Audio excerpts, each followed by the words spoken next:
నమస్కారం. మనం రకరకాల పంచతంత్ర కథలు చెప్పుకుంటున్నాం కదా! పంచతంత్రంలో కొన్ని వింతైన కథలు కూడా ఉంటాయండి. ఈ రోజుల్లో జరిగే కథల్ని ఎప్పుడో 8, 900 సంవత్సరాల క్రితం ఎట్లా రాశారా అనిపిస్తుంది. భలే కొత్తగా ఉంటాయి. పూర్వమట ఒక ఊర్లో ఒక ధనవంతుడైన పెద్ద మనిషి ఉండేవారు. అయితే ఈయనకి ముందు భార్య గతించింది. చాలా కాలం పెళ్లి చేసుకోకుండా ఉండి కొంచెం లేటు వయసులోనే ఓ చిన్న పిల్లని పెళ్లి చేసుకున్నాడు. ఆ కాలం ఏంటంటే ఇప్పట్లాగా 30కి 50కి పెళ్ళిళ్ళు చేసుకునే వయసు కాదు ఆడవాళ్ళు. ఆడపిల్లలకి ఈ 8 నుంచి 16 లోపల పెళ్ళిళ్ళు చేసేసేవాళ్ళు. ఎంత పెద్దవాళ్ళకైనా ఈ 16 లోపల పిల్లని ఇవ్వాల్సిందే. ఈయన కోసం ఎవరైనా 35 ఏళ్ళు 34 ఏళ్ళు వివాహం కాకుండా ఉన్నవాళ్ళు అసలు కనపడేవాళ్లే కాదు. పైగా చిన్నపిల్లని తెచ్చుకుంటే చెప్పిన మాట వింటుందని అలాంటి భావాలు కూడా ఉండేవనుకుంటా. ఈయన ఏం చేశాడు, ఈ వృద్ధుడైన ఈ ధనవంతుడు సుమారుగా ఒక 16 సంవత్సరాల అమ్మాయిని చూసి పెళ్లి చేసుకున్నాడు, కాలిపొడుగు పిల్లని. ఆ పిల్లని కాపురానికి తీసుకొచ్చుకున్నాడు. వస్తే ఆ పిల్లకి ఈయన చూస్తే విసుగ్గా ఉండేది. ఆయనకి ఏమీ తెలీదు, పాతకాలపు మనిషి. పాతరకప్పు బట్టలు కట్టుకుంటాడు, చుట్టలు కాలుస్తాడు, పైగా డబ్బు జాగ్రత్త. విసుగ్గా ఉండేది. ఎక్కడికైనా కలిసి వెళ్తే ఆయన్ని వీళ్ళిద్దరిని భార్యాభర్తలు అనుకునేవాళ్ళు కాదు, తాత మనవరాలు అనుకునేవాళ్ళు. లేదా అప్పుడప్పుడు ఏదైనా కాస్త మంచి బట్టలు కట్టుకుంటే తండ్రి కూతురు అనేవాళ్ళు. పిల్లకి చాలా అయిష్టంగా ఉండేది ఆయన మొహం చూస్తే. కాకపోతే ఆయన బోల్డంత డబ్బిచ్చాడు వాళ్ళ నాన్నకి. అందుకని తండ్రి ఏమో ఈ పిల్లనిచ్చి పెళ్లి చేసేసాడు. మొదట్లో బాగుండేది. వీళ్ళింట్లో చక్కగా మంచి ఆహారం లభించేది, మంచి మంచి చీరలు కట్టుకోవటానికి చక్కటి నగలు ఉండేవి. అన్ని నగలు పెట్టుకోవచ్చు, అన్ని చీరలు కట్టుకోవచ్చు మంచి మంచివి. చక్కగా బళ్ళల్లో కార్లల్లో ఎక్కడికైనా, అప్పుడు కార్లు కాదుగా వాహనాలు ఉండేవి వాళ్ళకి. మామూలు ఎడ్ల బండి ఉండేది, తర్వాత ఏమో గుర్రబండ్లు అవి ఉండేవి. ఎక్కడికైనా వెళ్తే చక్కగా పాలకి ఎక్కి కూడా వెళ్ళొచ్చు. ఎంతో బాగుండేది. కానీ క్రమంగా ఇవి కాదు కదా, మొదట కొద్ది రోజులే వాటి సరదా. ఆ తర్వాత ఈయన వృద్ధుడని, ఈయనతో విసుగ్గా ఉందని తోస్తూ ఉండేది పిల్లకి. అయితే ఈ చుట్టుపక్కల ఇళ్లల్లో పనులు చేయడానికి కొంతమంది కుర్రాళ్ళు కనపడుతుండేవాళ్ళు. వాళ్ళల్లో ఓ కుర్రాడు ఓసారి వీళ్ళింటికి కూడా పనికొచ్చాడు. ఆ పనికి వచ్చిన కుర్రాడు ఈ అమ్మాయితో నవ్వుతూ పలకరించాడు, మాట్లాడాడు. పిల్ల చక్కగా 16-18 ఏళ్ల పిల్ల, అందంగా ఉంది, మంచి పోషణ జరుగుతోంది. ఈ ధనవంతుడింట్లో వాళ్ళు నున్నగా మెరుస్తూ బాగుంది. వాడు కూడా ఫ్రెండ్షిప్ చేశాడు. ఇద్దరు కలిసి స్నేహం చేశారు. చేస్తే ఆ పిల్లతో మాట్లాడి ఇట్లా ముసలివాడిని పెళ్లి చేసుకున్నావు, నీకు చక్కటి నవయువకుడు దొరకచ్చు అంటే నువ్వే ఎందుకు కాకూడదు అంది అమ్మడు. సరే బాగానే ఉంది. అమ్మ ఏమనుకున్నారు, మన ఇద్దరం కలిసి వెళ్ళిపోయి ఎక్కడికైనా పెళ్లి చేసుకుందాం అనుకున్నారు. కుర్రాడు ఒప్పుకున్నాడు. ఆ అమ్మాయికి మంచి సరదాగా ఉంది, జీవితం బాగుంటుంది కదా, ఈ ముసలాడితో పడి చావాల్సిన పనే ఉంది. సరేనంది. అయితే మనం రేపు రాత్రి వెళ్ళిపోదాం, మీ ఇంట్లో ఉన్న నగా నట్రా అన్నీ పెట్టెలు పెట్టి పట్టుకొచ్చేసేయి, మనం హాయిగా ఉండొచ్చు అన్నాడు. ఈ ముసలాడిని వదిలేస్తుంటే వీడి నగా నట్రా నాకెందుకు అనుకోలేదు అమ్మడు. ఎవరూ అనుకోరు చూడండి కదా. ఏం చేసింది, మొత్తం ఇంట్లో ఉన్న నగలు నాణ్యాలు తనకి పెట్టినవి, తనకి వాళ్ళింట్లో ఆల్రెడీ ముందు నుంచి ఉన్నవి ఖరీదైనవి రత్నాలు అన్నీ కలిసి ఓ సుమారైన సలీసుగా ఉన్న పెట్టెలో పెట్టి పట్టుకుని వెళ్ళింది. పట్టుకెళ్ళిన తర్వాత ఏమైంది, వీళ్ళిద్దరూ ఊరు దాటి వెళ్ళిపోతుంటే అక్కడ ఒక నది అడ్డం వచ్చింది. నది కొంచెం పొంగు మీద ఉంది. కుర్రాడు అన్నాడు, అమ్మాయి నువ్వు ఇక్కడే నుంచో, ముందు నేను ఈ పెట్టే, అమ్మాయి బట్టల మూట కూడా ఉంది, ఇవి 2 బరువు కదా, ఈ 2 పట్టుకెళ్ళి అవతల గట్టు మీద పెట్టి నిన్ను వచ్చి తీసుకెళ్తానన్నాడు. ఈ అమ్మడి ఇక్కడ నుంచుంటే వాడు ఆ గట్టుగా నది కాస్త దాటేశాడు. అది పెద్ద నదిగా లేదు, ఒక 3 బారలు మాత్రమే వెడల్పున్న ఒక పెద్ద సైజు కాలువ అనమాట. అంటే నది తాలూకు ఒక కాలువ ఆ పక్క నుంచి వెళ్తోంది. ఈ పిల్ల దిగి దాటలేదు, దానికి ఈత రాదు, భయము. వాడు అవతలకు వెళ్ళిపోయాక నడిచి వెళ్ళిపోతున్నాడు అవతలకి. ఈ అమ్మాయి కేకలు పెట్టింది, అయ్యో వెళ్ళిపోతావేమిటి, నన్ను బతికెళ్ళు, నన్ను వదిలేసావు కదా ఇక్కడ, నన్ను తీసుకెళ్ళు ఉంది. అనగానే వాడు వెనక్కి తిరిగినాడు, పిచ్చిమొహం దానా, ఎవరో వెరిదానిలాగా ఉన్నావు, పో మీ ఇంటికి, మీ ఆయన దగ్గరికి వెళ్ళిపో, ఇంకా నువ్వు నాతోటి వచ్చేదేం లేదు, నాకు కావాల్సింది నాకు దొరికింది, నువ్వు ఇంక ఇంటికి వెళ్ళిపోమన్నాడు. ఈ అమ్మాయి చూస్తూ నుంచుంది.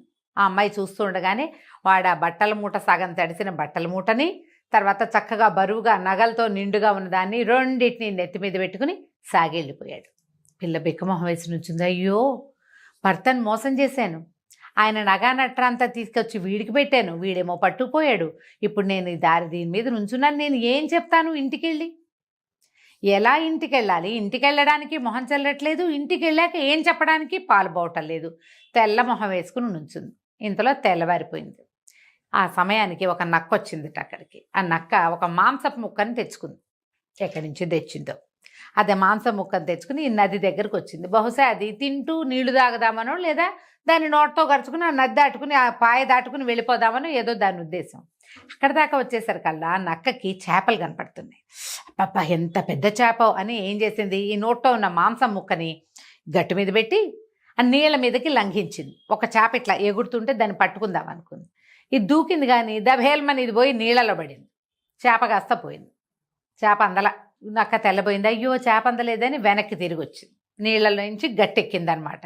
అది గట్టెక్కేసరికల్లా ఇది ముందు మాంసపు ముక్కను అక్కడ పెట్టింది కాదు, గట్టు మీద పైనుంచి వస్తున్నటువంటి ఓ గద్ద ఎర్రగా కనపడుతున్న మాంసం ముక్కను చూడంగానే రయ్యమని వాళ్ళ స్పీడ్గా వస్తాయి గద్దలు. కిందకు వచ్చినప్పుడు గమనించండి, ఏదైనా పల్లెటూళ్ళకి వెళ్ళినప్పుడు కనపడతాయి. అది ఎంత స్పీడ్గా వస్తుందో ఫ్లైట్ లాగా ఇలా దిగి అట్లా వెళ్ళిపోతుంది అనమాట. ఒకే ఒక్క దూకులో ఈ నేల మీదకి రావటం ఏంటి, ఈ చెరువు గట్టు మీద ఈ నది గట్టు మీదకి ఆ మాంసం ముక్కను గడుచుకొని జయమని వెళ్ళిపోయింది. ఇంకేముంది, నక్క పైకి వచ్చేసరికల్లా గద రావడము మాంసం ముక్కను ఎత్తుకుపోవటము రెండూ జరిపోయినాయి. నక్క తెల్లమొహం వేసుకుని నుంచుంది. ఈ గట్టు మీద ఓ పక్కన ఆలోచిస్తూ కూలబడి ఉన్న మన పెళ్లి కూతురు పిల్ల ఉంది కదా, ఈ 16 ఏళ్ళ అమ్మాయి, అది చూసి నక్క చూసి పక్కపక్క నవ్వింది. భలేగా అయ్యింది నీకు, నువ్వు తెచ్చుకున్న మాంసం ముక్క పోయింది, నువ్వు దేనికోసం దూకావో ఆ చేప పోయింది అన్నది. నవ్వొచ్చింది అనమాట దానికి. అనేసరికల్లా నక్కంది, నా మాంసం ముక్క పోతే నేను మళ్ళీ తెచ్చుకుంటాను, నీకేమో కట్టుకున్న మొగుడు పోయాడు, ప్రేమించిన ప్రియుడు పోయాడు, నువ్వు మాత్రం ఏం చేస్తావు, నీకు ఇంకా దిక్కే లేదు, నీకు ఇంకా చెరువే దిక్కు, నాకు పర్వాలా నేను ఇంకేదైనా వేటాడుకుంటానని పోయింది నక్క. ఈ అమ్మాయి తెల్లమొహం వేసుకుని నుంచుంది. ఏం చేయాలో తెలీదు, ఇంటికి వెళ్ళాలో వద్దో అర్థం కాక ఇంకేం చేస్తుంది, పుట్టింటి వైపుకి సాగిపోయింది. ఈ కథలో చూడండి మనకి ఎండ్ ఏమైంది, ఈ అమ్మాయి ఎట్లా ఎండ్ అయింది, భర్త ఏమన్నాడు, దొంగ పట్టుపడ్డా, ఇవన్నీ ప్రశ్నలు ఉంటాయండి. ఆ ప్రశ్నల్లోకి అసలు వెళ్ళొద్దు మనం. బేసిక్ థింగ్ చూడండి, మనకి ఎక్కడైనా ఏదైనా చాలా సమస్యగా ఉంటే ఆ సమస్య తీరటానికి మనం ఒక సమాధానానికి పట్టుకుని దాని దగ్గరికి వెళ్తాం. మన సమస్య తాత్కాలికంగా తీరిపోగానే అప్పుడు మనం కొత్త ఆలోచనలు చేస్తాం.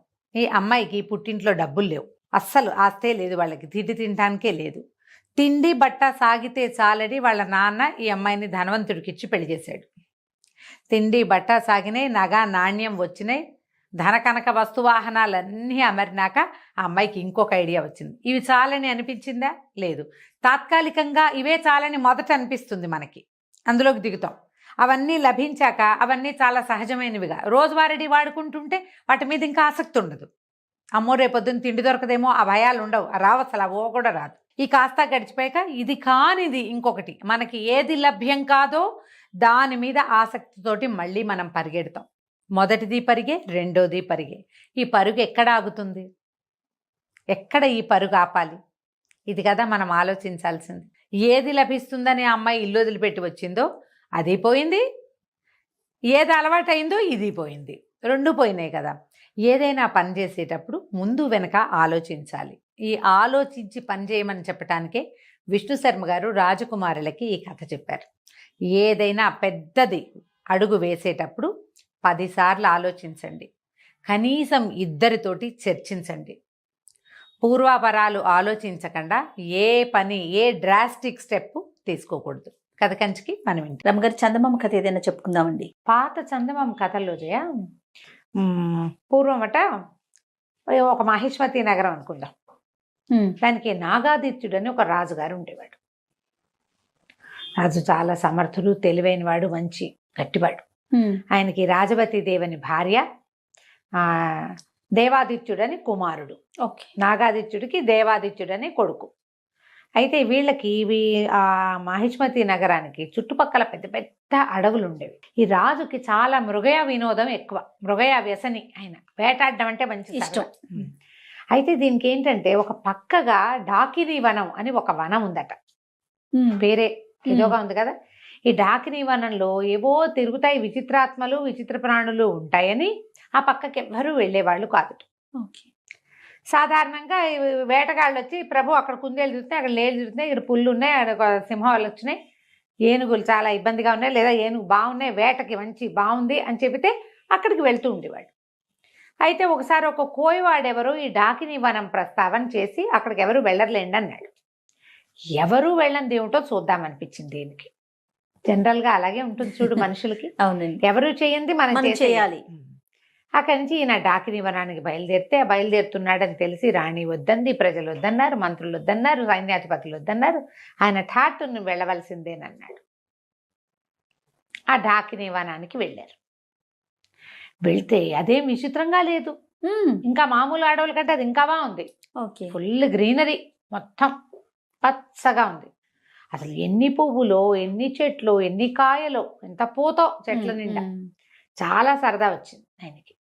అయితే ఏమైంది, ఈయన వేటాడడానికి వెళ్ళాడు లోపలికి. వేటకి ఏం కనపడలా, అంత ఆకుపచ్చగా ఆహ్లాదభరితంగా ఉంది. దీనికి డాకినివని పేరు ఎందుకుందో అర్థం కాల.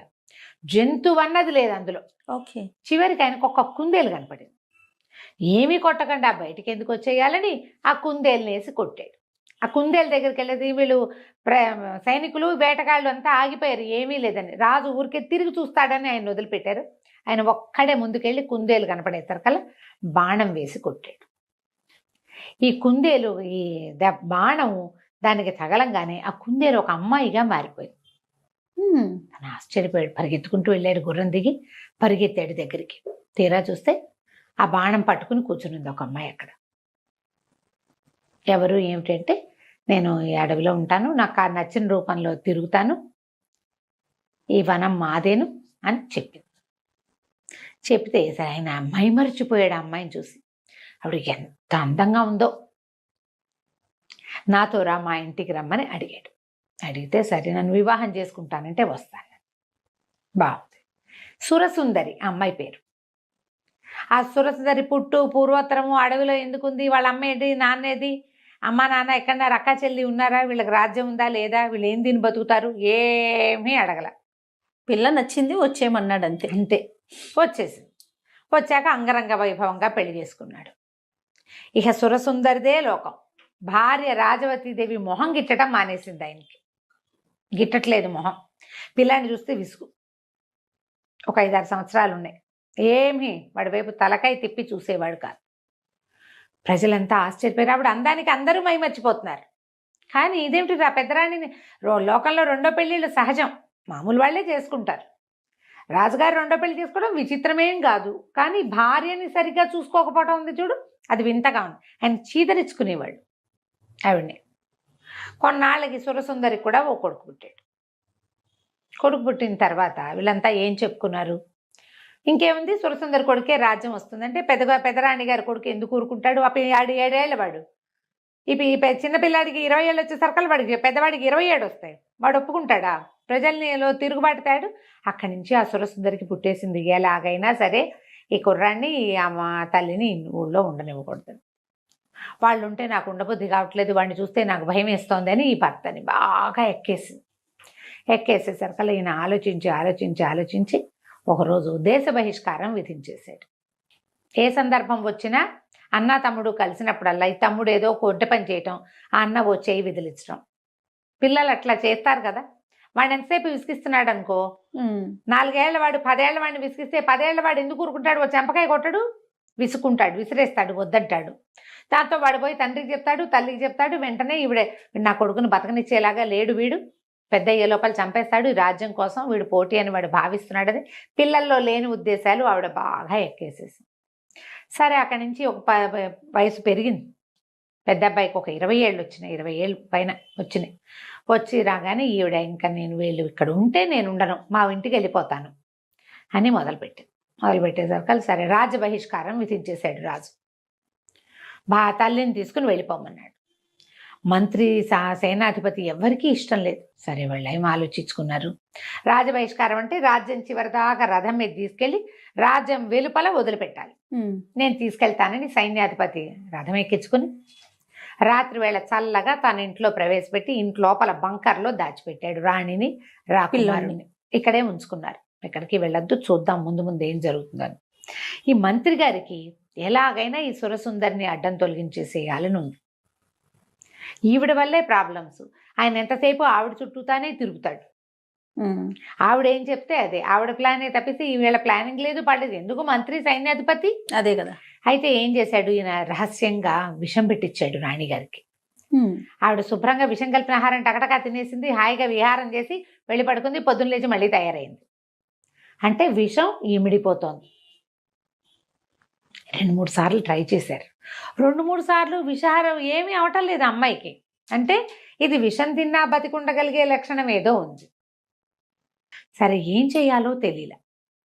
బాగా ఆలోచించారు. ముందు వెనక ఆడారు. అక్కడి నుంచి ఈ సైన్యాధిపతి అన్నాడు పంపించేయటానికి లేదా చంపేయటానికి ఏం మార్గం దొరుకుతుందో చూద్దామని.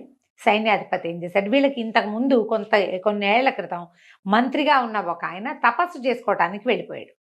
ఆయనకి కొన్ని దైవశక్తులు ఉండేవని చెప్పుకునేవాడు. అయితే తండ్రి గారి కాలంలో ఆయన రాజపాలనకి సహాయం చేసేవాడు. ఆయన ఎక్కడో తపస్సు చేసుకుంటున్నాడు. సరే నేను ఆయన్ని వెతుక్కుని వస్తాను, రాకుమారుడు మా ఇంట్లో సేఫ్గా ఉంటాడు, మీకేం భయం లేదు, చూస్తూ ఉండండి ఈవిడ ఏం చేయొచ్చు. ఈవిడ ఇలా చిన్న కొడుకు పట్టాభిషేకానికి ప్రయత్నం చేయించడం మొదలుపెట్టింది. ఈ మన సైన్యాధిపతి ఆ గురువు గారిని వెతుక్కుంటూ ఇక వెళ్ళాడు ఎక్కడికో. ఊరి పొలిమేరలు కూడా దాటిపోయి నగరం పొలిమేరలు దాటి బోల్డని కొండలు, అడవులు అవి ఉండే కదా, అడవులు కూడా దాటాక కొన్ని కొండలు ఉన్నాయి. ఆ గుహల్లో ఎక్కడైనా ఆయన ఉండొచ్చు అని చెప్పేసి అక్కడికి వెళ్ళాడు. వెళ్ళేసరికల్లా ఇతనికి ఆయన దొరికాడు, ఋషి. ఆయన ఎన్నేళ్ల నుంచో దాదాపుగా 30-40 సంవత్సరాల నుంచి ఆ కొండ గుహలో ఉండి తపస్సు చేసుకుంటున్నారు. ఈ సైన్యాధిపతి చిన్న పిల్లాడప్పుడు ఆయన వెళ్ళిపోయాడు. కనిపించేసరికల్లా నేను వెళ్ళి ఆయన పాదాలు పట్టుకుని, స్వామి మీరు సహాయం చేయాలి, మహిష్మతి నగరం మట్టిలో కలిసిపోయేలాగా ఉంది. ఎవరో ఒక స్త్రీని రాజు ఢాకినీ వనం నుంచి తెచ్చాడు. అప్పటి నుంచి కష్టాలు మొదలైనాయి. రాణిగారి మొహం చూడలేదు, మరి రాకుమారుడి మొహము చూడలేదు. దేశ బహిష్కారం విధించేశాడు. వాళ్ళని నేను దాచిపెట్టాను. రాణికి విషం పెట్టినా ఆవిడ చావడం లేదు. ఏం జరుగుతుందో మాకు అర్థం కావట్లేదు. నగరం విధ్వంసం అయిపోయేలాగా ఉంది. సరే అక్కడి నుంచి ఏం చేశారు, ఈయన బాగా జ్ఞాన దృష్టితోటి ఆలోచించి ఏం చెప్పాడంటే, ఆమె నిజంగా ఢాకిని రాజుని వశం చేసుకుంది మంత్రశక్తితోటి. ఆయనకి భార్య కొడుకు అక్కర్లా, మీరు ఎవరేం చెప్పినా విండు, ఆవిడేం చెప్పినా వింటాడు. అదే జరుగుతోంది. ఈ అమ్మాయి ఏ డాకిని వనంలో అయితే ఈ అమ్మాయి ఇచ్చిందో ఆ డాకిని వనంలో ఒక పెద్ద చెట్టు ఉంది. 12 ఊడలున్న మర్రి చెట్టు. చాలా చెట్లు ఉన్నాయి అక్కడ. 12 ఊడలున్న మర్రి చెట్టు వెళ్ళాలి. ఆ మర్రి చెట్టు తొర్రలో ఒక వెండి దబ్బన ఉంటుంది. ఆ దబ్బనమే ఆ అమ్మాయిని చంపగలిగే శక్తి ఉన్నది. డాకిని చంపగలిగేదాన్ని వాళ్ళ ఆ వనంలో దాచిపెట్టి డాకిన్లందరూ దాన్ని కాపలా కాసుకుంటున్నారు. ఇన్నేళ్ల నుంచి ఎవ్వరూ ఆ వనంలో ప్రవేశించాల. రాజు అందులోకి వెళ్ళాడు, ఆమెకు వశమైపోయాడు. ఆ దబ్బనం తెచ్చి కాలు మీద పాదం మీద పొడిస్తే చస్తుంది. అది ఎట్లా చేయాలి, ఎవరు చేయాలి. అక్కడి నుంచి ఇతను అన్నాడు, సరే ప్రయత్నం చేస్తా అని చెప్పి అక్కడి నుంచి బయటకు వచ్చాడు. వచ్చి ఇప్పుడు డాకిని వనం వెళ్ళాలంటే మొత్తం ఈ నడిచిందంతా మళ్ళీ వెనక్కి వెళ్ళాలా. అందులోకి వెళ్తే అక్కడ ఏం ప్రాబ్లమ్స్ వస్తాయో తెలియదు. సరే వెనక్కి వచ్చి మంత్రి గారికి ఈ విషయం చెప్పి సైన్యాధిపతి స్వయంగా డాకిని వనానికి వెళ్ళాడు. పగటిపూట వెళ్ళాడు. అది అమావాస్య కాకూడదు, మంగళవారం కాకూడదు, ఇట్లా మంచి రోజులు చూసుకుని. అవన్నీ కొత్త సమస్యలు వస్తాయి. మంగళవారం కాకుండా అమావాస్య కాకుండా చూసుకుని వెళ్ళాడు.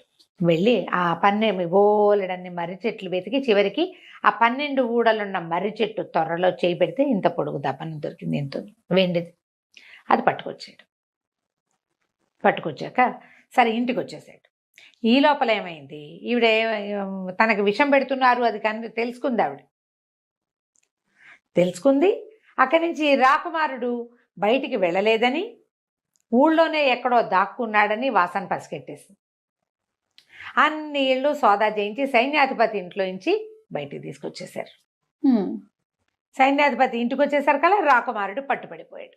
దాంతో ఆవిడేమంది, వీడికి ఊరేయాలి, కుర్రాడికి ఊరి శిక్ష వేస్తే గానీ కుదరదు. దేశ బహిష్కారం ఏమిటి, దేశ బహిష్కార శిక్షని ఉల్లంఘించినందుకు శిక్ష ఊరి. బాగుంది. దేశ బహిష్కారం వెళ్ళిపోయి ఉంటే ఏం బాగుండేది, వెళ్ళలా, ఊళ్ళోనే ఉన్నాడు. రాజుగారు వేసిన శిక్షని ఉల్లంఘించాడు కదా, ఉల్లంఘించిన వాడికి శిక్ష ఏమిటి, ఊరి. సరే ఇంకేం చేస్తారు, సైన్యాధిపతి రావాలన్నారు. సైన్యాధిపతి వచ్చాడు. ఏం చేయాలో తెలియలా. మంత్రి కాళ్ళు చేతులు ఉనికిపోతున్నాయి ఆయనకి. ఇంకేముంది, ఇక అయిపోయింది. ఊరి శిక్ష వేస్తే పిల్లాడి ఇంకా దక్కేది లేదు. రాజు ఇలా పిచ్చిగానే ఉంటాడు. ఒకవేళ రేపొద్దున ఈవిని చంపేసిన ఉత్తరాధికారి ఏడి రాజ్యానికి, అప్పుడేం చేస్తారు. సరే సైన్యాధిపతి ఆయనకి ఒక స్నేహితుడు ఉన్నాడు. ఈయన ఇంట్లో ఉంటే ఏడుస్తే రాజుగారు రాణిగారు బాధపడుతుందని ఆ స్నేహితుడి ఇంటికి పోయి అక్కడ చాలా దుఃఖించాడు. ఏం చేయాలి, ఇంత ప్రయత్నం చేశాం రాజకుమారుడిని రక్షించడానికి, చిన్నపిల్లాడు 20 ఏళ్లవాడు, ఏదో యుద్ధ విద్యలు అవి కొద్దిగా నేర్చుకున్నాడు. తండ్రి నిరాదరణ వల్ల అతను తెలివైన వాడైనా పెద్దగా ఏమీ చేయలేకపోయాడు. మేము ట్రైనింగ్ తీర్చుకుంటే రాజుగారు అబ్బాయి రాజు అవుతాడు అనేసరికల్లా ఆ స్నేహితుడు, అతను ఒక మెజిషియన్, ఏమనాలి దాన్ని, మన ఇంద్రజాలిక, మంచి ఐడియాలు ఉన్నాయి. అతను అన్నాడు, ఈ సమస్య చాలా సులువుగా పరిష్కారం అవుతుంది, నేను చెప్తాను ఒక ఐడియా అని చెప్పి అతను ఒక ఐడియా ఇచ్చాడు సైన్యాధిపతి. అది వినంగానే సైన్యాధిపతి కళ్ళు తుడుచుకున్నాడు, పరిగెత్తుకుంటూ మంత్రి గారింటికి వెళ్ళాడు. ఉరిశిక్ష వేస్తామని, రేపేనని రాణిగారు స్వయంగా వచ్చి పర్యవేక్షించచ్చని చెప్పు. నా దగ్గర ఒక మంచి ఐడియా ఉంది, నా స్నేహితుడు ఇచ్చిన ఐడియా ప్రకారం ఇది వర్కౌట్ చేస్తే ఆవిడ పీడ విరగడవుతుంది. నేను దెబ్బనని తెచ్చా, దాన్ని ఏం చేయాలో ఆ రోజు చేద్దాం అనేసరికల్లా 3 రోజుల్లో ముహూర్తం పెట్టారు. యువరాజుకి ఉరిశిక్ష. కొంతమంది ప్రజలు వాళ్ళు వీళ్ళు చేరారు. సైన్యాధిపతి మంత్రి ఏమన్నారంటే, ఇట్లా పెద్ద శిక్షను ఉల్లంఘించిన వాడిని మన రాజు రాణి సమక్షంలో తీయాలి, మీరు అక్కడ నుంచుంటే ఉరిదీస్తాం మీకు మీ ముందు అంటే ఈవిడ సంతోషించింది. తనకి రాజ్యానికి అడ్డం తొలగిపోతుంది, ఈ రాజ్యం అంతా ఢాకిని హస్తగతం అయిపోతుంది, అదే కదా కావాలి. సరే ఏం చేసింది, వచ్చి ఎదురుగుండా నిలబడింది. ఈ కుర్రాన్ని ఒక గోడ వారగా నిలబెట్టారు, ఒక గోడ దగ్గర నిలబెట్టారు. సరే ఏం చేశారట, పైనుంచి వేళ్లాడేది కాకుండా అట్నుంచి పోతాడు ఇట్నుంచి పోతాడు, 2 తాళ్ళు మెడకేశారు. ఓకే, 2 తాళ్ళు మెడకి వేయబడి ఉన్నాయి. అటొకడు ఇటొకడు పట్టుకుని లాగుతారు ఊరేయటానికి అనమాట. వెరైటీ శిక్ష. ఈవిడేం చేసింది, ఆ దీని దగ్గర నిలబడింది. సరే ఆ కనపడుతుంది రాజకుమారుడు 2 చేతులు వెనక్కి పెట్టుకుని ఉన్నాడు, చేతులు కట్టేసినట్టు కనపడుతుంది కానీ కట్టల, 2 చేతులు వెనకాల పెట్టుకుని నుంచున్నాడు. ఆ అబ్బాయికి అట్లా బోధించారు. సరే ఆవిడ ఇంకా దగ్గరకు వచ్చి ఆ చచ్చిపోయేటప్పుడు వాడి ముఖంలో ఉన్న ప్రేత కళ చూద్దాం అనుకుంది ఆవిడ. ఈ అటు ఇటు 2 సైనికులు నిలబడ్డారు కదా, ఈ మధ్యలో రాకుమారుని నుంచోబెట్టారు తాళ్ళేసి. ఇద్దరు చెరో పక్కన తాళ్ళు లాగారు. తాళ్ళు లాగేసరికల్లా ఈ 2 తాళ్ళు వాడి మెడకి బిగుసుకోకుండా 2 తాళ్ళు ఒకటికొకటి పట్టుకుని పక్కకి వెళ్ళిపోయినాయి. రాకుమారుడు ఒక్కసారి ముందుకు పడ్డట్టుగా పడ్డాడు. ఈ పడ్డం ఎట్లా పడ్డాడు, ఆవిడ నుంచునుంది కదా చిన్నరాణి ఎదురుగుండా, ఆమె ముందు సాష్టాంగ పడినట్టు పడ్డాడు. పడంగానే ఈ బొడ్లో నుంచి ఆ దెబ్బనం తీసి ఆమె పాదం మీద గుచ్చేసాడు. అబ్బా, ఆ తాళ్ళు వాళ్ళు వేసిన హుక్ ముడి అట్లా వేశారు. ఆ మెజిషియన్ చెప్పిన ట్రిక్ అది. ఇప్పుడు 2 ఇదేసాము, ఇట్లా లూప్ లాగా వేసాము. ఈ లూప్లో నుంచి అటు ఇటు పట్టకలాగితే లూప్ కూడా వస్తుంది, అది ఎక్కడ బిగుసుకోదు. అతను చెప్పిన ట్రిక్ అది. ముందుకు పడి ఎప్పుడైతే ఇది పొడిచేశాడో ఈ రాణిగారు పెద్ద కేక పెట్టింది, పిచ్చెక్కినట్టు అరిచి చచ్చిపోయింది. పడిపోయింది కానీ అస్థిపంజరంలో అయిపోయిందట పడటం. ఎప్పుడైతే ఈమె ఇక్కడ పడిపోయిందో అంతఃపురంలో ఉన్న ఆవిడ కుమారుడు కూడా మరణించాడు. ఢాకిని జాతి అంతమైపోతుంది ఆ దెబ్బనంతో. ఓహో, ఇంతలో ఏమైంది, రాజుగారికి తెలుసు కొడుక్కి ఉరిశిక్ష వేసినట్టు. ఆయన అప్పుడే స్పృహ వచ్చినట్టు, ఇదేది రాణిగారేది కుమారుడేది అని అడగటం మొదలుపెట్టాడు. రాకుమారుడికి ఉరిశిక్ష వేస్తారు కదండి మీరు అనగానే ఆయన లవో దీపోమని ఏడవటం మొదలుపెట్టాడు. రాకుమారుడికి ఉరిశిక్ష వేయటం ఏమిటి, నా కొడుకుని నేను ఎట్లా పోగొట్టుకుంటాను, నా భార్య ఏది, ఆమె ఎక్కడుంది, ఆమె ఎంత దుఃఖంలో ఉంది, నా భార్యో నా కొడుకు అని. అప్పటిదాకా ఆయనకి పెళ్ళాము కొడుకు గుర్తు కూడా లేరు. అప్పుడే ఆయన మీద నుంచి ఒక మంత్ర కట్టుపోయినట్టు అయిందనమాట. ఆయన కేకలు పెట్టి ఏడుస్తుంటే మంత్రి గారు పరిగెత్తుకొచ్చాడు. ఏం పర్వాలేదు, అంతా సజావుగా జరుగుతుందని రాజుగారిని తీసుకుని ఇక్కడికి తీసుకొచ్చారు. వచ్చేస్తానానికి తెస్తే రాకుమారుడు చక్కగా నిలబడినాడు. ముందు ఒక అస్థిపంజరం ఉంది. ఇది ఎవరిదంటే ఎవరిది, అక్కడి నుంచి ముందు మనం ఈయన ఒక సెయింట్ని కలిశాడు కదా సైన్యాధిపతి వాళ్ళ గురువుని. ఆయన ఏం చెప్పాడంటే, ఎప్పుడైతే ఈ అమ్మాయి ఆవిడ మరణిస్తుందో వెంటనే ఆ అస్థిపంజరాల్ని భూస్థాపితం చేసేసేయండి, పైకి రానివ్వకండి. అంటే 50 అడుగుల లోతున ఒక నుయ్యిలాగా తవ్వి ఆమెది కుమారుడివి ఇద్దరివి అస్థిపంజరాలు అందులో వేసేసి బస్తాల కొద్దీ ఉప్పు పోసి దాన్ని మూసేసి దాని మీద ఒక మామిడి చెట్టుని పాతిపెట్టారు. ఇంకెప్పటికీ వాళ్ళు అక్కడి నుంచి బయటికి రాకుండా అయిపోతారనమాట. అది పళ్ళు కాసేది కాస్త ఏమవుతుంది ఆ వివరాలన్నీ చెప్పలేదు కానీ ఇలా చేసేసారు. ఆ తర్వాత రాకుమారుడికి అన్ని విద్యలు నేర్పుకుని అతన్ని మళ్ళీ రాజుని చేశారు. పట్టాభిషేకం చేసి రాజుని చేశారు. కథ కంచికి మనం ఇంటికి. బాగుంది రమ్మగారు. నమస్తే అండి. నమస్తే నమస్తే రమ్మగారు. నమస్తే జయ. చందమామ కథ ఏదైనా చెప్తారండి? విచిత్రమైన వ్యాధి కథ చెప్తాం. వ్యాధుల్లో టైటిలే చాలా విచిత్రంగా ఉంది రమ్మగారు. వ్యాధుల్లో విచిత్రాలు ఉండవు. కొన్ని జబ్బులే ట్రికీగా ఉంటాయి. కొంతమంది ట్రికీ బిహేవియర్ తో దాన్ని జబ్బుగా పరిణమింప చేసుకుంటారు. ఈ మధ్య కాలంలో అయితే మరీ ఎక్కువైపోయినాయండి. కదా, అసలు అది ఎందుకు వస్తుందో తెలీదు. అది జెంటికల్ గా వస్తుందా లేకపోతే మన అలవాట్ల వల్ల వస్తుందా, ఏ రీజన్ తెలియదండి. విచిత్రమైన జబ్బులు రమ్మగారు. అవును, ఆటో ఇమ్యూన్ డిసీజెస్ అంటారు. ఎందుకు వస్తుంది? పిల్లలు చూసి చక్కగా ఉండగా శుభ్రంగా పళ్ళల్లే ఉంటారు. సడన్ గా వాడికి ఏదో జబ్బు చేస్తుంది. ఎందుకు అలా వచ్చిందో ఎవరికి తెలియదు. ఓహో, డబ్బులు ఖర్చు అయిపోతాయి, పిల్లలేమో వెళ్ళిపోతారు, అమ్మా నాన్నలకి పాపం. అవునండి, లోకాన్ని మిగిల్చి వెళ్ళిపోవటమే. అబ్బో, పెద్దవాళ్ళకి కూడా అలాగే వస్తున్నాయి క్యాన్సర్. పేర్లు చెప్పకో, ఆ పేరు ఎత్తుకోకూడదు, అసలు భయం వేస్తోంది. ప్రతి పక్కింట్లోనూ ఉంది. అవునండి. ఈ విచిత్రమైన వ్యాధి ఇంకా విచిత్రమైంది. ఒక ఊళ్ళో, పల్లెటూరులో ఓ సాయమ్మ, రంగన్న భార్యాభర్తలు ఉన్నారు. వీళ్ళు ఏంటంటే కొంచెం పెద్దవాళ్ళు అయిపోయారు, మధ్య వయస్సు దాటారు, పిల్లలు కలగల. వాళ్ళిద్దరే ఉంటుండే వాళ్ళు. ఏదో చిన్న పొన్న వాదనలు మొదలుపెట్టి చిలికి చిలికి గాలివానయ్యి ఆ రంగన్న పెళ్ళాన్ని 4 కొట్టి రుసరుసలాడుతూ బయటికి వెళ్ళిపోయేవాడు. ఎప్పుడూ దెబ్బలు తినేది. మళ్ళీ సాయంత్రం మామూలుగానే ఉంటాడు. ఓకే. ఈ దెబ్బలు తిని తిని తిని ఒక దశలో అనిపించిందంటే ఎప్పుడైనా వీడిని కూడా చితకొట్టిచ్చేయాలి. ఇటీవల కాలంలో ఈ మాటలు వింటున్నాం. ఒకసారి పోలీస్ స్టేషన్లో పెట్టి ఉతికిచ్చేసేయాలి అని భర్తలను ఉతికించాలని భావించే భార్యలు ఇప్పుడు కనపడుతున్నారు బాగా. పాతకాలంలో కూడా ఉండేవాళ్ళు. ఎవరైనా సరే వీడిని తంతే గానీ ఆ తన్నుల నొప్పేంటో వీడికి తెలీదు. ఇంత వయసు వచ్చింది, ఇంకా నేను దెబ్బలు తినాలా అలా అనిపించేది. ఊరికే కొట్లాడుకునేవాళ్ళు. చివరికి అది 4 దెబ్బల్లో పరిణమించి గొడవ సద్దుమణుగుతూ ఉండేది. ఒకనాడు ఇలాగే ఏదో భార్యాభర్త మాట్లాడుకుని ఆయన పెళ్ళాన్ని కవ్వించి 4 పిడిగుద్దులు గుద్ది అడవికి కట్టెలు కొట్టుకురావడానికి వెళ్ళిపోయాడు. ఆవిడ ఎప్పుడెప్పుడు అని చూస్తున్న అవకాశం ఆ రోజు వెతుక్కుంటూ వచ్చిందనమాట. ఏమైంది? అటాగా రంగన్న అటు వెళ్ళిపోయాక ఒక అరగంట గంట తర్వాత ఈవిడేదో మెల్లిగా లేచి ఇంట్లో పని చేసుకుంటుంటే ఆ జమీందార్ గారి పని వాళ్ళు ఒక 4 వచ్చారు. మంచి ఆజాన్ బాహులు, పాలేళ్ళు జమీందార్ గారి దగ్గర ఇంట్లో ఉన్నారు. వీళ్ళ వాకిలు ఎలా ఉందంటే వీళ్ళ ఊళ్ళోకి ఎంటర్ అవుతూ ఉండగా ఉన్న మొదటి గుమ్మాలలో వీళ్ళదొకటి. వాళ్ళు ఊళ్ళోకి వచ్చి మిగిలిన గుమ్మాలు కాస్త గడియలు పెట్టున్నాయి బయట వైపు, పొలం పనులకు వెళ్ళిపోయి. ఇక్కడ పొలం పనులు లేవు వీళ్ళకి. ఆయన కొట్టలు కొట్టడానికి వెళ్ళాడు, ఈవిడ ఇంట్లోనే ఉంది. గుమ్మం జారేస్తుంది. దాంతో తలుపు కొట్టారు. కొట్టి ఈ ఊళ్ళో ఎవరైనా చిట్కా వైద్యులు ఉన్నారా అని అడగడానికి వచ్చారు. ఏమిటంటే జమీందార్ గారి అమ్మాయికి ఏదో విచిత్రమైన వ్యాధి వచ్చింది. ఆ వ్యాధికి గుణం కనపట్టాల ఎంతమంది వైద్యులు వచ్చినా. అందుకని ఏదైనా చిట్కా వైద్యం ఫలిస్తుందని ప్రతి ఊరికి 4 సైనికులను చొప్పున పంపారు. ఒక 4 ఆజాను బాహువులు, మంచి పుస్తీలు గిస్తీలు, ప్రమాణంగా మీసాలు, వాళ్ళు దుడ్డు కర్రలు, మనుషులు జమాజట్టిల్లాగా ఉన్న వాళ్ళని చూసేసరికల్లా ఈవిడికి ఉత్సాహం వచ్చింది. లేకేం బాబు, చక్కగా వెతుక్కుంటూ మా ఇంటికి వచ్చారు. మా ఆయనే బ్రహ్మాండ వైద్యుడు, మామూలు వైద్యుడు కాదు, ఘనాపాటి అనుకోండి. అసలు మొన్న మీరు నమ్మరు, మా పూజారి గవరయ్య గారి అబ్బాయి గుడిగోపురం నుంచి పడ్డాడు, కాలు మెలికబడిపోయి బిడ్డ నేల గరుచుకుపోయాడు. మా ఆయన ఏదో ఇంత తైలం ఎక్కడి నుంచి తెచ్చాడో పట్టించి రుద్దితే పిల్లాడు చూస్తూ ఉండగా కోతి పిల్లలే ఒక్క ఎగిరి లంఘించి ఎక్కేశాడు గోపురానికి మళ్ళీను. అట్లాంటి వాడు. అసలు చిట్కా వైద్యం అంటే మా ఆయన తర్వాతే ఇంకెవరైనా వీళ్ళ దగ్గర దొరికించడానికి చేసిందనమాట. వాళ్ళు ఏమన్నారు, ఏడమ్మా ఎక్కడున్నాడు అనేసరికల్లా కట్టెలు కొట్టుకు రావడానికి వెళ్ళాడు బాబు అని అన్నాక నాలికి కొరుక్కుంది.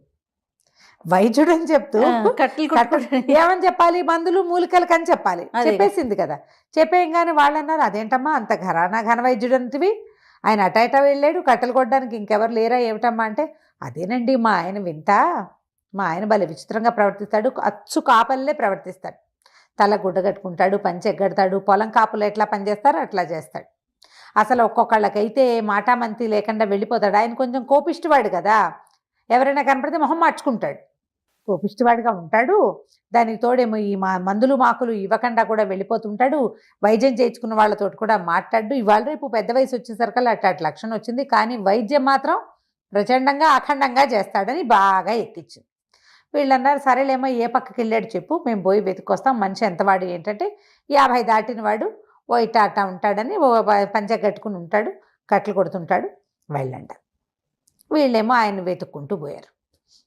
వెతుక్కుంటూ పోతే ఈయన పొద్దున మంచి ఉద్రేకంలో ఈవిని కొట్టాడు కదా, ఆ స్పీడ్లో బోల్డ్ అని వల్లమాలినన్ని కట్టెలు కొట్టేశాడు. ఓహో.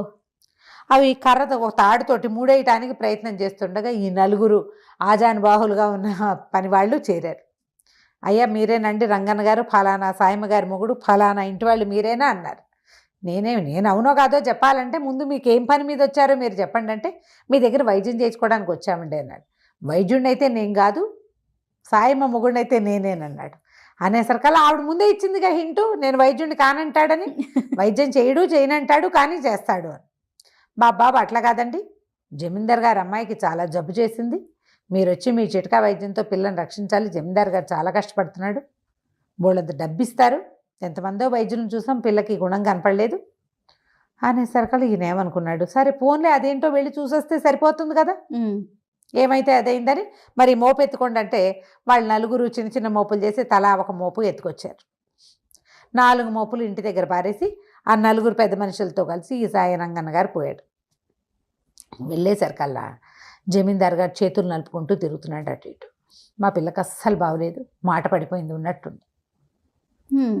ఎంత వైద్యం చేసినా మాటే రాలా, పిల్లకి మిడిగుడ్లు పడ్డాయి, అట్లా చూస్తూ ఉంటుంది, నోటి నుంచి మాట రావట్లేదు, మీరే ఏదైనా చెయ్యాలన్నాడు. ఈయన ఏం చేశాడు, కాస్త ఆలోచించి శరీర తాలూకు నిర్మాణము, ఆ జబ్బులు, వాటిని గురించి ఒక స్పీచ్ ఇచ్చాడు గంభీరంగా ఇస్తే ఈయన ఆశ్చర్యపోయాడు. చూస్తే మనిషి బాగున్నాడు, 50 ఏళ్ళు దాటాడంటే ఏదో పిచ్చి వేషాలు వేయడు, మంచివాడే అయి ఉంటాడు. కాకపోతే ఈయన ఇచ్చిన స్పీచ్లో కొన్ని తేడాలు ఉన్నాయి. అదేమిటంటే, చిన్నప్పటి నుంచి నేను విన్నాను గుండె ఎడం పక్కన ఉందని నాకు తెలుసు, మీరు ఏదో కుడి పక్కన ఉందని చెప్తున్నారు ఏమిటండి అన్నాడు. అనగానే ఈయన సర్దుకుని ఏమన్నాడంటే, ఇది వరకు అటే ఉండేదండి, కాలక్రమాన ఈ మనుషులు ఎగురులు దూకుళ్ళు ఎక్కువ ఎడం పక్కకి జరిగిపోయింది, మరి మీ పిల్లని చూపించండి అన్నాడు. ఆ పిల్లని చూపించేసరికల్లా లోపలికి వెళ్తే ఆ పిల్ల చక్కగా అందంగా చిలకలాగా ఉంది, అదే పనిగా చూస్తుంటే ఏం చెప్పినా ఏమిటి అదేం మాట్లాడదే, నవ్విచ్చినా నవ్వు మాటలు మాట్లాడినా మాట్లాడటల్లా. ఈయన అన్నాడు, ఓ పని చేయండి, మరి వైద్యం సంగతి నేను చూస్తాలేండి, చక్కగా అన్నం ఉండలు చేసి మజ్జిగలో ముంచి తినిపించండి, అన్నపు ఉండలు మజ్జిగలో ముంచి తినిపించండి, చిలకలకు పెట్టే ఆహారం అదే, చిలకలకు కనుక అట్టాటి తిండి పెడితే శుభ్రంగా మింగేసి చక్కగా మాట్లాడే చిలకలాగా మాట్లాడుతుంది మీ అమ్మాయి కూడా, మజ్జిగానం పెట్టండి, అదే వైద్యం అన్నాడు. రోజు పెడుతూనే ఉన్నామండి అన్నారు వీళ్ళు. మీరు ఎట్టా పెడుతున్నారు అంటే, ఏముంది అన్నం పిసికేసి మజ్జిగ పోసి పలచగా చేసి పెడుతున్నాం. కాదు, నేనేం చెప్పాను, అన్నం ఉండలు చేసి మజ్జిగలో ముంచి పెట్టమన్నాను, ఇలా పెట్టండి గుణం కనపడుతుంది, వెళ్ళొస్తానన్నాడు. రాజుగారికి ఈయన పర్సనాలిటీ మీద, ఈయన మాట్లాడిన మాట మీద, ఈయన కంటి మీద గురి బాగా కుదిరింది. చాలా సంతోషించి ఓ 1000 వరహాలు చేతిలో పెట్టాడు. మీరు చెప్పినట్టే చేస్తాం, కాస్త అప్పుడప్పుడు వచ్చి అమ్మాయిని చూస్తూ ఉండండి గుణం కనపడేదాకా. ఈయన ఇంటికి వెళ్ళి పెళ్ళానికి చెప్పాడు, వాళ్ళు ధనం ఇస్తామన్నారు, ఏవో 1000 వరహాలు ఇచ్చారు, ఇంకా ఇస్తారట అంటే ఆశ్చర్యపోయింది. ఇదేం వైద్యం, నువ్వేం చెప్పావు అంటే, ఏదో చెప్పానన్నాడు.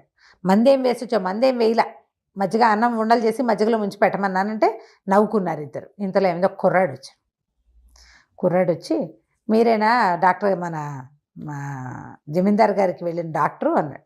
అవును, నేనే జమీందార్ దగ్గరికి వెళ్ళాను, పిల్లకి మాట మంతి లేదు, చక్కగా ఉంది, చూపులకి చిలకలాగా, మాటల చిలకతనం లేదు దానికి అన్నాడు. అనేసరికల్లా కుర్రాడు అన్నాడు, మీ వల్ల ఏం కాదండి, మీరు ఏ మంది వేసినా ఆ అమ్మాయి మాట్లాడదు, ఎందుకంటే అమ్మాయి నేను ప్రేమించుకున్నాం, వాళ్ళ నాన్న ఇంకో పెళ్లి కుదిర్చాడు. జమీందార్ గారి బాధ ఏమిటి, పెళ్లి కుదిర్చాము, పిల్లకి మాట పడిపోయింది, పెళ్లి నాటికి మాటలు రావాలి అని చెప్పాడు ఈయనకి. ఈ రంగన్నకి చెప్పాడు ఆ మాట.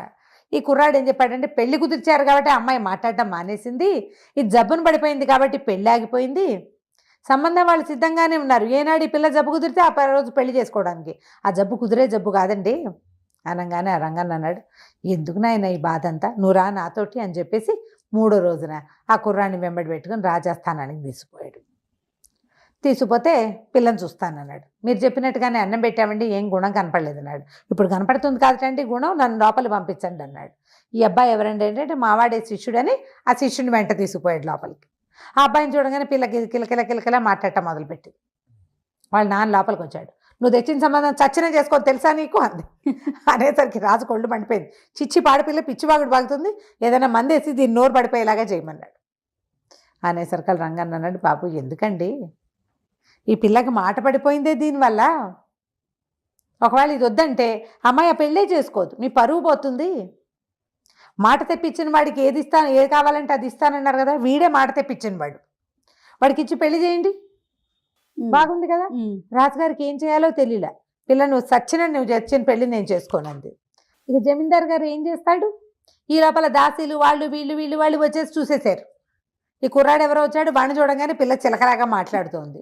ప్రచారం అయిపోయిందా, ఈ మాట ఇప్పటికి పోదు కదా. సరే ఆయన ఏమనుకున్నాడు, అలా కానివ్వండి, సరే ఈ కుర్రాడి వల్ల మాట వచ్చింది కాబట్టి కుర్రాడికి ఇచ్చి పెళ్లి చేస్తున్నామని ప్రచారం చేయడానికి నిశ్చయించుకుని ఈ రంగన్న గారికి 10,000 వరహాలు బహుకరించి బట్టలు పెట్టి, బాబు సంతోషంగా ఉండండి, మీ వల్లే మా పిల్లకి గుణం కుదిరింది, లేకపోతే తెలిసేదే కాదు. సరే ఆయన ఇంటికి వెళ్ళిపోయాడు. పెళ్ళాన్ని చూపించాడు, చూడవే ఎంత డబ్బులు వచ్చినాయని. ఆవిడ ఏమందంటే, నువ్వు నన్ను కొట్టడం వల్ల నిన్ను తన్నించడానికి నేను ఏర్పాటు చేశాను, చివరికి ఇది డబ్బు సంపాదన మార్గంగా వచ్చింది. అమ్మాయి గారి విచిత్రమైన వ్యాధి మనకి ఇది వచ్చింది, నువ్వు నీ వ్యాధి కూడా తగ్గించుకో. ఇదివరకు సంపాదన లేక పని లేక కొట్టేవాడివి, ఇంత డబ్బులు వచ్చినాయి, చక్కగా 4 గొడ్డు గోదా పెట్టుకుని కాస్త ఇల్లు వాకిలి ఏర్పరచుకుంటే ఆ పని ఉంటుంది కదా. అవును, ఖాళీగా ఉండకపోవడంతో ఇంకా ఆయన ఎప్పుడు కొట్టలేదట. వాళ్ళిద్దరూ హాయిగా ఉన్నారు. కథ కంచుకి మనం ఇంటికి. చాలా బాగుందండి. నమస్తే నమస్తే రమగారు. నమస్తే చేయం రమగారు. మనం చందమామ కథల్లో ఇదివరకు ఆఫ్రికా కథలని, రష్యా కథలని, జపాన్ కథలని, ఇట్లా వేరే దేశాలు వాళ్ళ స్టోరీలు చెప్పుకున్నాం కదా, అలాంటివి ఏదైనా చెప్తారా? అంటే జానపద కథలు కొన్ని మనకి పాత చందమామల్లో వచ్చేవి, బాగుండేవి. వేటగాడి కథలని అవన్నీ ఇవన్నీ మంచి మంచి కథలు వచ్చేవి. ఈవెన్ మనం ఇది ఉంది కదా మన జంగిల్ బుక్, అది కూడా మనకి చందమామ కథల్లో తెలుగు పుస్తకాల్లో ఉంది. నాకు బాగా చిన్నప్పుడు, ఓకే ఓకే, ఇంచుమించు ఎర్లీ 70s అట్లా వచ్చింది. ఓకే, 60s కూడా వచ్చింది అది, అదే కథలు. ఓకే. అయితే ఈ కథల్లో జానపద కథలు దేశ విదేశాల జానపద కథల్లో జపాన్ కథ అయి ఉంటుంది ఇది, లేదా చైనా కథ అలాంటిదే అన్నమాట. అయితే ఒక ఆయన రాజప్రతినిధిగా పనిచేసేవాడట. అయితే ఏంటంటే ఈయన రాజప్రతినిధి కాబట్టి బాగా తోటలు, దొడ్లు, ఇళ్ళు, వాకిళ్ళు చాలా ఉన్నాయి. ఆయనకి కుమారుడి చిన్నతనంలోనే భార్య గతించింది. పిల్లాడు కొంచెం పెద్దవాడయ్యాడు. అయితే ఈయన ఏం చేశాడంటే రాజప్రతినిధిగా ఉద్యోగం మానేసుకున్నాడు. పదవి విరమణ చేసేసి తన ఆస్తులు, తోటలు అన్నీ చూసుకుంటున్నాడు. కుర్రాడు కొంచెం పైలా పచ్చేసేవాడు, కొడుకు, పెద్ద కొడుకు. వాడు ఏమన్నాడంటే, నాన్న నీకు ఇవన్నీ ఎందుకు, హాయిగా రిలాక్స్డ్గా ఉండు, నేను చూసుకుంటాను అంటే ఆయన ఒప్పుకోలే. నేను ఇంకా రిలాక్స్ అవ్వడానికి అంత ముసలాన్ని అయిపోలేదు కాదన్నాడు. సరే ఆయనే చూసుకునేవాడు, రోజు గుర్రం వేసుకుని తిరుగుతూ ఉండేవాడు. ఒకసారి ఒక అమ్మమ్మ మనవరాలు ఒక చెరువు దగ్గర బట్టలు ఉతుకుతూ కనిపించారు. పిల్ల చాలా బుద్ధిమంతురాలుగా ఉంది. అమ్మమ్మకి ఆ పిల్ల పనిచేస్తున్న పని సాయం, ఆ పిల్ల పనితీరు ఈయనకి ఎంతో నచ్చినాయి.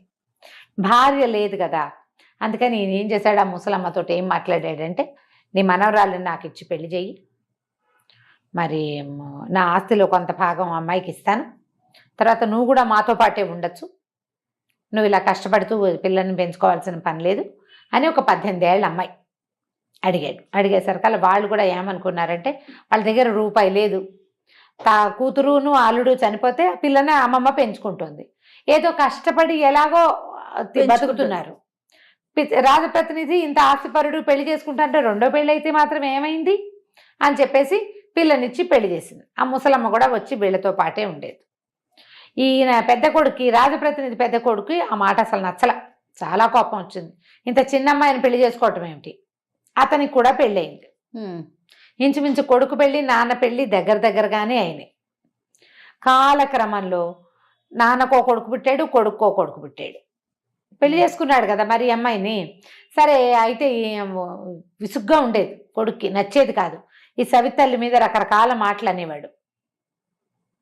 ఇంత వృద్ధుడు ఈ పిల్లాడు, ఆయన పిల్లాడు అయి ఉండడని, ఇలాంటివని అలా ఏవో పిచ్చి పిచ్చిగా మాట్లాడేవాడు. ఆస్తి కోసమే చేసుకుందని చుట్టాల దగ్గర పక్కాల దగ్గర అనేవాడు. కానీ ఆ అమ్మాయి ఏమీ తిరగబడి అనేది కాదు, ఆయన ఊరుకునేవాడు కొడుకుని. సరే తర్వాత పిల్లాడిని స్కూల్లో చేర్చారు. 4 ఏళ్ళు 5 ఏళ్ళు వచ్చాక అన్నయ్య కొడుకు కూడా అదే స్కూలు. ఇద్దరిని ఒక స్కూల్లో వేస్తే వాళ్ళిద్దరూ స్నేహంగా ఉంటున్నారంటే పెద్ద అబ్బాయికి నచ్చల. తన కొడుకుని తీసి వేరే బడిలో పడేశాడు. ఈ పిల్లాడు స్కూల్కి వెళ్తూ ఉండేవాడు. సడన్గా ఈయనకి అనారోగ్యం వచ్చేసింది. రాజప్రతినిధికి చిన్న భార్యని దగ్గరికి పిలిచి, పెద్దవాడిని పిలు అని చెప్పి, అనారోగ్యం వచ్చింది, ఇక నా వల్ల కాదేమో నాయన, నేను బతకనేమోరా అని ఏం చేశాడు, ఒక పుస్తకంలో తనకున్న ఆస్తులు వివరాలు అన్నీ ఉన్నాయి. ఆ పుస్తకం పిల్లవాడి చేతిలో పెట్టాడు, కొడుకు చేతిలో పెట్టి, సరే నీ చిన్న తల్లిని నా చిన్న భార్యని పిల్లాడిని జాగ్రత్తగా చూసుకో. పిల్లవాడు పెద్ద అయ్యేదాకా నువ్వే కాపాడు. పెద్ద అయ్యాక 10 ఎకరాల పొలము, తూర్పున ఉన్న ఇల్లు వాడికి ఇవ్వు. నా చిన్న భార్య ఒకవేళ వివాహం చేసుకుంటానంటే ఆమెను వదిలేసి, రెండో వివాహాలు అక్కడ ఉన్నాయి ఆ ఊళ్ళల్లో. అదే ఒకవేళ ఆమె కుమారుతో పాటే పిల్లాడితో పాటే ఉంటానంటే ఆవిడని కూడా జాగ్రత్తగా చూసుకో. ఆ బుక్లో తన ఆస్తుల వివరాలన్నీ ఉన్నాయి, చిన్న నోట్బుక్. ఆ పుస్తకం ఎత్తి పెద్ద కొడుకు చేతిలో పెట్టాడు. పెట్టేసరికల్లా ఆయన వెళ్ళిపోగానే, సరే నాన్న దాందేముంది, నువ్వు అలాంటివేం బాధపడకు, తమ్ముడు మాత్రం నావాడు కదా, పిన్నిని నేను జాగ్రత్తగానే చూసుకుంటాను అని మాటిచ్చాడు. పుస్తకం పుచ్చుకొని వెళ్ళిపోయాడు. ఈవిడమ్మ ఏడ్చింది, ఆయన రెండో భార్య. అదేమిటి, వీడు మాత్రం నీ పిల్లాడు కాదా, అట్లా అప్పచెప్పావు వాడికి, వాడు వీడిని సరిగ్గా చూడు, నువ్వు అట్లా అనుకుంటే నువ్వు ఆస్తులు సెపరేట్ చేసి ఇది పిల్లాడికి అని ఇప్పుడే ఆ పుస్తకంలో రాసేసి ఇప్పుడే ఇచ్చేయమంటే సరిపోయేది కదా అని ఏడ్చింది. అనేసరికి ఆయన అన్నాడు, కాదమ్మా, నీకు తెలీదు, నేను ఈ పిల్లాడికి ఈ ఆస్తి అని నేను ఇప్పుడే గనక పెట్టేశానా, వాడు దుర్మార్గుడు పెద్దవాడు, పిల్లాడిని చంపేస్తే అదంతా వాడికే వెళ్ళిపోతుంది. ఆ దేశపు రూల్ ప్రకారం తమ్ముడు మరణిస్తే అన్నయ్యదే ఆస్తి. నువ్వు చిన్నపిల్లవే, నీకు రక్షణ కావాలి, పిల్లాడికి రక్షణ కావాలి. పెద్ద అయ్యే వరకు నువ్వేమీ ఇవ్వక్కర్లేదు అని చెప్పాను కాబట్టి పెద్ద అయ్యే వరకు నిన్ను వాడిని బతకనిస్తాడు వీడు కనీసం. పెద్ద అయ్యాక అప్పటి సంగతి అప్పుడు చూసుకోవచ్చు అని ఒక చుట్టలాగా చుట్టిన తన చిత్తరు, తన ఫోటో ఒకటి పేపర్ మీద బొమ్మేసి అతను వేయబడిన బొమ్మని ఇట్లా చుట్టలాగా చుట్టుందనమాట. ఈ చిత్తరు, ఇది జాగ్రత్త పెట్టుకో, ఎవ్వరి చేతికి ఇవ్వద్దు. నువ్వు బతకలేని స్థితి, పిల్లాడికి ఏ ఆస్తి దక్కదని అనిపించిన రోజున ఈ ఊళ్ళో ఉన్న న్యాయాధికారుల్లో ఉత్తముడు, మంచివాడు, సద్గుణ సంపన్నుడు అయిన జడ్జి దగ్గర ఈ పేపర్ ఇవ్వు, ఈ చుట్ట ఇవ్వు, పిల్లవాడికి న్యాయం జరుగుతుంది. ఆ రోజు దాకా నువ్వు వీడు బతికుండాలంటే ఈ పుస్తకం పెద్దవాడికి ఇవ్వడమే కరెక్ట్. నువ్వు కావాలంటే పెళ్లి చేసుకోమన్నాడు. అనేసరికి ఈవిడంది, నేను పరువు గల కుటుంబంలోనే పుట్టాను, డబ్బులు లేకపోయినా పిల్లాడిని అనుసరించి ఉంటాను, పిల్లవాడిని పెంచుకుంటాను, కానీ నేను నువ్వు చనిపోయావని వివాహాలు అవి చేసుకోను, పిల్లాడు అధ్వానం అయిపోతాడు అన్నయ్య చేతిలోనని ఏడ్చింది. క్రమంగా కొద్ది రోజులు గడిచేసరికల్లా ఈ రాజప్రతినిధి మరణించాడు. మరణించేసరికల్లా అమ్మయ్య నాన్న అడ్డం తీరిపోయింది కదా. ఈ పెద్ద అబ్బాయి ఏం చేశాడు, వీళ్ళు పెద్ద ఇంట్లో ఉండేవారు, తల్లి తండ్రి పిల్లాడు, రెండో భార్య కొడుకుతోటి. ఈ ఇల్లంతా కురుస్తోంది, కారుతోంది, బాగు చేయిస్తాను అది ఇది అని మాట్లాడి వెనకాల ఉన్న అవుట్ హౌస్లో ఉన్న 3 గదుల ఇంట్లోకి పింతల్లిని కుమారుడిని షిఫ్ట్ చేయించేశారు. చేయించి ఒక పని పిల్లని ఇచ్చాడు ఆవిడకి తోడు. బాగా తోటలు దొడ్లుంటే పని వాళ్ళు ఉండేవాళ్ళు, వీళ్ళింట్లో 12 మంది ఉంటే ఒక పిల్లని ఆవిడకి తోడు ఇచ్చాడు. అక్కడి నుంచి పిల్లని ఏదో మామూలు చిన్న స్కూల్లో వేసేసాడు. రోజు బియ్యం ఇచ్చేవాడు, కూర నార ఏమీ ఇచ్చేవాళ్ళు కాదు. పని పిల్లకి మాత్రం వాళ్లే జీతం ఇచ్చేవాళ్ళు. ఇక పిల్లాడిని ఈవిడ అమ్మాయి ఏం చేసేదంటే, ముందు నుంచి పేదరికంలో పెరిగింది కదా ఈవిడ రెండో భార్య, ఆవిడేదో బట్టలు కుట్టి అవి ఇవి కుట్టి కూర నార నెయ్యి నూనె ఖర్చు గడుపుకునేది. పిల్లాడు అట్లాగే పాపం పెరిగి పెద్దయ్యాడు. వాడికి ఒక 14 ఏళ్ళు వచ్చాయి.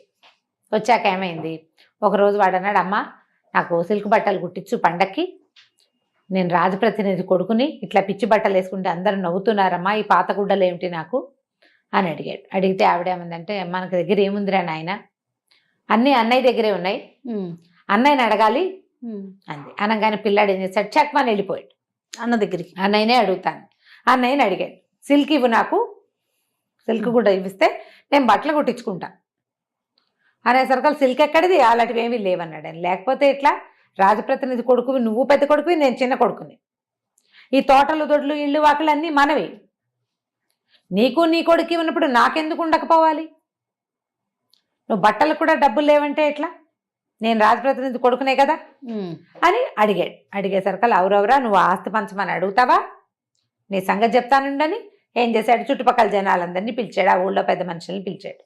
మా నాన్న పిల్లాడిని చూసుకోమని, మా పింతల్ని చూసుకోమని నాకు అప్పచెప్పాడు, పుస్తకం అప్పచెప్పాడు, ఆవిడ ఎదురుకుండానే మా నాన్న చెప్పాడు, పిల్లాడికి బుద్ధి వచ్చాక వాడికి 10 ఎకరాల పొలము, తూర్పున ఉన్న ఇల్లు ఇవ్వమని మా నాన్నే చెప్పాడు. ఇప్పుడు వీడు ఆస్తి ఇవ్వు, ఆస్తి వివరాలు అడుగుతున్నాడు, పెద్దవాడైపోయాడు వీడు, అందుకని వీడికి ఇచ్చేస్తానంటే తల్లి లబలబలాడింది. అయ్యా చిన్నపిల్లాడు, 14 ఏళ్ల వాడు, వాడికి ఏం తెలుస్తుంది, వాడికి ఆస్తి తోటలు దొడ్లు ఏమైనా ఇస్తే వాడు అవన్నీ మేనేజ్ చేసుకోగలడా, చేయలేడు అనేసరికి ఒప్పుకోలే. వీడికి మేనేజ్ చేయలేని వాడు వీడు వచ్చి నన్ను అడిగాడు కదా, ఇప్పుడు నువ్వెట్లా రాజప్రతినిధి కొడుకువో నేను అంతే, నీకు బట్టలకు సిల్క్ ఉన్నప్పుడు నాకెందుకు లేవు సిల్క్ బట్టలు అని అడిగాడు.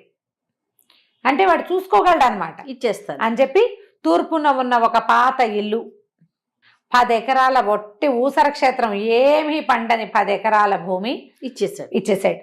పెద్దవాళ్ళంతా మరి ఇంకేమంటారు? తండ్రి రాశాడు కాగితం, చెప్పాడు. ఆ వాక్యాలు పెద్ద కొడుక్కి భార్య వింటుండగా, చిన్న భార్య వింటుండగా చెప్పాడు కూడా. ఈవిడ ఇంకేం చేస్తుంది, తనకున్న ఆ 3 గదుల సామాన్లు తీసుకుని వెళ్ళి ఆ తూర్పున ఉన్న ఇంటికి వెళ్ళిపోయింది. వెళ్తే ఇల్లంతా కురుస్తుంది, పాతబడిపోయిన ఇల్లు. ఒక 3 గదులు మాత్రం వాళ్ళు కొంచెం అలవాటుగా ఉంది కదా అక్కడ పని చేసుకోవటం, కొన్ని గదులు కొంచెం సరి చేసుకుని తండ్రి, కొడుకు, తల్లి ఉండటం మొదలుపెట్టారు. అది ఇప్పుడు ఇంతవరకు అక్కడి నుంచి బియ్యం వచ్చేవి, పనిపిల్ల ఉండేది. ఇప్పుడు రెండూ లేవు. ఈ ఇల్లు, ఆ పొలంలో ఏమీ పండవు, తొండలు గుడ్లు పెడుతూ ఉంటాయి. ఈ ఇల్లేమో ఇది. పోనీ ఇల్లు అయినా శుభ్రంగా ఉంటే ఎవరికైనా అద్దెకిచ్చి ఇంకోళ్ళని సహాయంగా పెట్టుకోవచ్చు. ఇల్లంతా పాడైపోయింది, రిపేర్ చేసుకోవడానికి వీళ్ళ దగ్గర రూపాయి లేదు. అయితే అప్పుడు ఏమైందట, ఆ రోజుల్లో 1 సంవత్సరం 8 నెలలు ఇట్లా గడిచింది కష్టంగా. వీళ్ళకి చాలా కష్టపడేది పాపం. పిల్లాడి చదువుకి, తిండికి ఎంత హింసపడేదో తల్లి. ఆ ఊళ్ళోకి ఒక కొత్త న్యాయాధికారి వచ్చాడు. ఆయన భలే గట్టివాడైతే ఈవిడ ఏం చేసింది, ఒకరోజు కుమారుడిని తీసుకుని ఆయన దగ్గరికి వెళ్ళి, అయ్యా నేను ఫలానా అండి, రాజప్రతినిధి 2వ భార్యని, ఇట్లా నన్ను రోడ్డు మీద చూసి పెళ్లి చేసుకున్నాడు. మరి ఆయనకు ముందో కుమారుడు ఉన్నాడు, నాకు ఒక పిల్లవాడు కలిగాడు. ఆయన చనిపోయే ముందు కొడుకేమో ఆ కాయ అది ఇచ్చాడు, నాకు ఇది ఇచ్చాడండి. ఎవరైనా ఉత్తముడైన న్యాయాధికారి దొరికితే ఆయన చేతికి ఇది ఇవ్వమని ఇచ్చాడు అని ఆ చుట్ట ఆయన చేతిలో పెట్టింది. ఆయన చుట్టంతా ఊడదీసి చూస్తే ఆయన రాజప్రతినిధి యొక్క ఫోటో. అది ఎంతసేపు చూసినా ఏమీ కనపట్టాల. అయితే దాన్ని మళ్ళీ చూడుతుంటే ఏదో కదులుతున్నట్టుంది లోపల. ఏమిటా అని ఆయన ఏం చేశాడంటే ఆ పటాన్ని పట్టుకుని ఒక పక్క నుంచి చింపాడు. దాని వెనకాల 2 కాగితాలు మడతలు పెట్టున్న ఇది కనపడింది. 2 పేపర్స్ ఉన్నాయన్నమాట. సరే, ఈయన రాజప్రతినిధి ఆ వెనకాల దాచాడు అదేదో. తీరా చూస్తే అందులో, నాకు పెద్ద కుమారుడు దుర్మార్గుడు, చిన్నపిల్లవాడిని చంపేస్తాడని ఏర్పాటు చేశాను.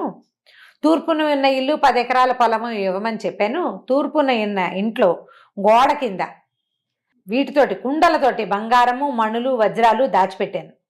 అవి నా చిన్న కుమారుడికి చెందాలి. ఇప్పుడు అవి దాచి ఉన్న సంగతి ముందే తెలిస్తే ఇంకో రకంగా ఉండేది కదా. అక్కడి నుంచి సరే, ఈయన ఏం చేశాడు, మర్నాడు 2-3 రోజుల్లో ఈ పిల్లవాడి ఆస్తి మీ అత్తగారు, వీళ్ళమ్మ 2వ తల్లి, మారుటి తల్లి ఇతని మీద అభియోగం తెచ్చింది. ఆస్తి సరిగ్గా పంచలేదు, 2 కుమారులు అయితే చెరుసగం రావాలి, తూర్పునున్న ఇల్లు పొలము మాత్రమే ఇచ్చాడు అని ఆవిడ అభియోగం తెచ్చింది. మాట్లాడడానికి వస్తున్నానని పెద్ద కొడుక్కి కబురు చేశాడు. ఆయన చేస్తే అతను ఏం చేశాడు, ఊళ్ళో అందరికీ, మీ అందరి ముందే మా నాన్న చెప్పిన మాటలే చెప్పే కదా, ఆస్తంతా మీరు చూశారు కదా, మీరు కూడా రండి అని చుట్టాలని, పక్కల్ని, అందరినీ, ఊళ్ళో ఉన్న పెద్ద మనుషుల్ని పోగు చేశాడు. సరే, ఈ 2వ భార్య, కుమారుడు వాకిట్లోనే నుంచునున్నాడు. న్యాయాధికారి వచ్చాడు లోపలికి. వస్తూ ఆయన మంచి గంభీరంగా ఉన్నాడు. రాగానే ఏమన్నాడంటే, ఇంకో కుర్చీ వేయండి వీరికి కూడా అన్నాడు. వీళ్ళేమనుకున్నారు, ఆ తల్లికి పిల్లాడికి వేయమంటున్నాడేమో అనుకున్నారు. ఓ కుర్చీ వేస్తే కూర్చోండి అని ఎవరినో కూర్చోబెడుతున్నాడు. తర్వాత ఆ కుర్చీలో కూర్చున్న వ్యక్తితోటి మాట్లాడుతుంటే చుట్టుపక్కల ఉన్న వాళ్ళతో, ఏమిటి ఈయన ఎవరితో మాట్లాడుతున్నాడు, ఎవరినైనా ఆత్మని ఈయన చూస్తున్నాడేమో అని బెదిరిపోయారు జనం అంతా. అలాగా, మీ పెద్దబ్బాయి అదే, మీ చిన్నబ్బాయి ఇదా, మీ భార్య ఫలానా వంశానికి చెందిందా అని ఇట్లా మాట్లాడుతున్నాడు. అలాగే, తప్పకుండా మీ అబ్బాయిని అడుగుతాను, అతను సరే అంటే సరే, కాదంటే అతను చేసిందే లెక్క, మీరు చెప్పినట్టే తప్పకుండా చేస్తాను అని నమస్కారం అన్నాడు. అన్నాక ఈ పెద్ద అబ్బాయి అడిగాడు, ఎవరితోటి మాట్లాడతారంటే, మీ నాన్నగారట.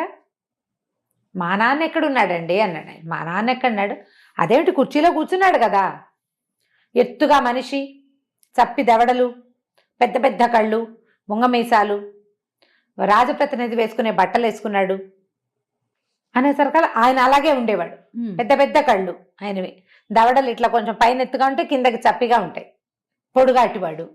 రాజప్రతినిధి వేసుకునే బట్టలు వేసుకుని గుర్రం దిగాడు వాకిట్లో, నల్ల గుర్రం అనేసరికి అందరు అవును రాజప్రతినిధే ఆయనే ఇక్కడ కూర్చున్నాడు నా పక్కన, నాకు చెప్పాడు మీ ఆస్తి వివరాలు అనేసరికి జనం అంతా నిర్ఘాంతపోయారు. ఏం చెప్పారు, మా నాన్న చెప్పిందే చేస్తాను అన్నాడు పెద్ద కొడుకు. మా నాన్నే చెప్పాడు కాబట్టి ఇప్పుడు మిగిలిన ఆస్తిలో మా తమ్ముడికి ఏం లేదు ఆయన చెప్పినట్టుగా చేశాను. సరే అయితే దీనికి ఖరారైనా అన్నాడు ఆయన. 100% ఆ పొలం వాడిదే, ఆ ఇల్లు ఇల్లు వాడిదే, అతనిదే. నేను అందులో నుంచి ఏమీ ఆశించను, వాళ్ళకే ఇచ్చేస్తాను అన్నాడు. సరే అయితే అని, అయ్యా అందరూ వినండి, ఇప్పుడే ఇక్కడ కూర్చుని వెళ్ళినటువంటి రాజప్రతినిధి గారు చెప్పాడు, ఆ తూర్పున ఉన్న ఇంట్లో గోడ కింద ఒక కుండలో బంగారు నాణేలు, ఒక కుండలో వజ్రాలు, ఒక కుండలో వైఢూర్యాలు, ఇట్లా 8 కుండలతోటి బంగారము వజ్రాలు దాచిపెట్టాడు. అది తన చిన్న కుమారుడికే చెందుతుంది. ఊసర క్షేత్రం, ఇంకా పొలం, ఆ పొలం ఉన్నా లేకపోయినా ఇబ్బంది ఏం లేదు, అది ఆ ఇంటిని ఆనుకుని ఉన్న పొలం, అతను ఇంకా ఇల్లు కట్టుకుంటాడు, వెనక్కి పెద్ద రాజభవనం కట్టుకోవచ్చు ఈ డబ్బులతోటి అనగానే పెద్ద కుమారుడు నిర్ఘాంతపోయాడు.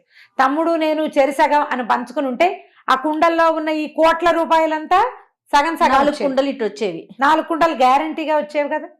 మిగిలిన ఆస్తి దాంట్లో 10వ వంతు కూడా రాదు. కుమిలిపోయాడు, ఏం చెయ్యాలో తెలియక అందరి ముందు ఒప్పుకున్నాడు. ఇక ఏం చేస్తాడు, నోరు గట్టిగా మూసుకుని ఊరుకున్నాడు. ఈయన బయటికి వెళ్తూ, అమ్మా నీ భర్త ఆ చిత్తరువు ఎందుకు పంపించాడంటే ఆ ముఖం నేను, ఆయన ఎట్లా చెప్పాడు ఆ గుర్తులు ఆయనకు తెలియదు రాజప్రతినిధి ఎవరో, కేవలం ఆ ఫోటోలో ఉన్న వ్యక్తి నల్లటి గుర్రవెక్కి కూర్చున్నటువంటి ఆ వ్యక్తి ఫోటో చూసి ఆయన్ని వర్ణించాడు ఇక్కడ, అంతే. ఆయన రాలా పెట్ల, జస్ట్ వీళ్ళని అట్లా మభ్యపెట్టాడు అనమాట. ఇప్పుడు రేపొద్దున కనుక ఆ కుర్రాడికి అక్కడ వజ్రాలు వైడూర్యాలు దొరికితే ఇది మా నాన్న ఆస్తి, నాకు సగం కావాలని వాడు అన్నయ్య. నలుగురిలో అతన్ని ఇంకా ఏమీ అనడానికి వీల్లేని పరిస్థితి కల్పించిన తర్వాతే ఆ కుర్రాడికి, ఎందుకంటే ఈ 15 సంవత్సరాలు ఆ పిర్రాడు పెరిగితే వాడికి పాపం ఏమి తిండికి కూడా బట్టలకు కూడా గతి లేకుండా చేశాడు అన్నయ్య. తనతో సమానంగా తమ్ముడిని చూసుంటే బాగుండేది. మనం ఆలోచించకుండా పనిచేస్తాం. ఈ ఆలోచించకుండా రేపేమవుతుందో అన్న ఊహ లేకుండా పనిచేసే వాళ్ళందరికీ ఇలాంటి శాస్తే జరుగుతుందని చెప్పబడే కథల్లో ఇదొక కథ. సూపర్, బాగుంది కదా వీలునామా కథ. చాలా బాగుంది రమ్మగారు. నమస్తే. నమస్తే జయ.